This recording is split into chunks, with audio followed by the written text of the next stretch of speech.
ကောင်းပြီတရဏဂုံကိုးကွယ်ထားတဲ့ပုဂ္ဂိုလ်ဟာ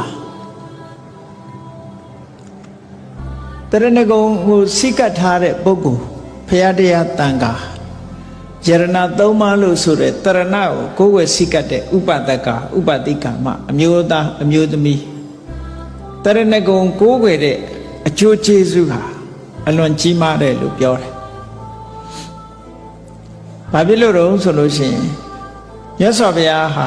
တကယ်ကိုမှန်ကန်တဲ့တရားကိုဟောတယ်တရားကလည်းပဲတကယ်ကဲတင်နိုင်တယ်တန်ခါကလည်းပဲတကယ်အာယုံပြုလို့ရှိရင်အကျိုးကျေးဇူးတွေဖြစ်ပေါ်စေနိုင်တယ်။ဒါကြောင့်မို့လို့ဘုရားတရားတန်ခါကိုကိုးကွယ်စိကတ်လို့ရှိရင်တဲ့မြတ်စွာဘုရားယေကေစိဗုဒ္ဓံတရဏံကတာတေနတ္တေခမိတ်တန္တိအပါယပုမေအပေမကြဘူးလို့ကိုဟောထားတယ်နော်တရဏဂုံတည်ရဲ့နဲ့တရဏဂုံစိကတ်တဲ့ပုဂ္ဂိုလ်ဟာအပေမကြဘူးဆိုတီယိုနိုင်ငံမှာဖြစ်ခဲ့တဲ့ဝတ္ထုလေးတစ်ခုကိုကြည့်တီယိုနိုင်ငံမှာတကားတူကဗုဒ္ဓဘာသာမဟုတ်ဘူးသူကအသက်မွေးဝမ်းကြောင်းဘာလုပ်လဲလို့ဆိုလို့ရှိရင်တန်ခါလုပ်ငန်းနဲ့အသက်မွေးတယ်ပေါ့ခုခေတ်တော့နားထောင်ကောင်းခေါ်တဲ့ရေလုပ်သားတဲ့နော်ရေလုပ်ငန်းနဲ့အသက်မွေးတယ်ပေါ့တေကနီးကြတဲ့အခါကျတော့ကိုလို့ရတဲ့ဟာကိုအာယုန်ထဲမှာလားထင်တာပဲဒါတဘာဝပဲကိုဘာတွေလုပ်ခဲ့တယ်ဆိုတာကို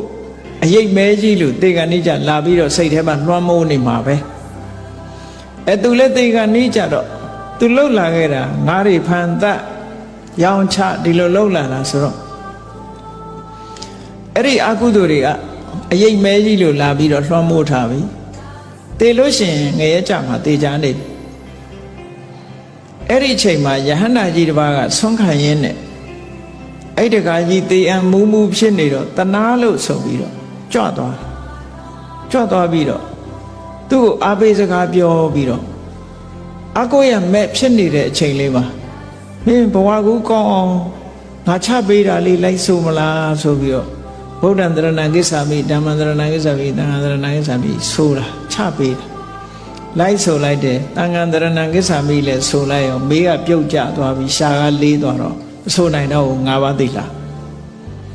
အဲ့ဒါလို့ဆိုရင်းနဲ့စိတ်ထဲမှာအာကိုးသွားတယ်သူစိတ်ထဲမှာဒီဗုဒ္ဓံတရဏံကိစ္ဆာမိကိုအာကိုးပြီးတော့တည်သွားတော့ဘာဖြစ်တုံဆိုငရဲလွတ်ပြီးတော့သူက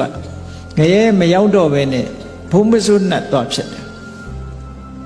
နတ်ဆိုတာလူလိုမွေးနေရတာမဟုတ်ဘွားကနဲ့သွားဖြစ်တယ်အဲ့တော့ညကြတော့အဲ့ဒီရဟန္တာကြီးစီလာတယ်တဲ့အရှင်ဘုရားတဲ့သူဘုံမစွတ်နှတ်ဖြစ်တဲ့အကြောင်းပြောတယ်ရှင်ဘုရားက၅ပါးသီလသာဆက်ချပေးလိုက်မယ်ဆိုရင်တပည့်တော်ဟာအထက်နတ်ပြည်တောင်ရောက်မှာအခုတော့ရှင်ဘုရားကတန်ခါတရဏံကိစ္ဆာမိတင်ဆုံးသက်သွားတာဆိုတော့ယဟန္တာကြီးကပြောတယ်မင်းမဆိုနိုင်တော့တာတဲ့ငါကတော့ချပေးပါတယ်မင်းမဆိုနိုင်တော့ဘူး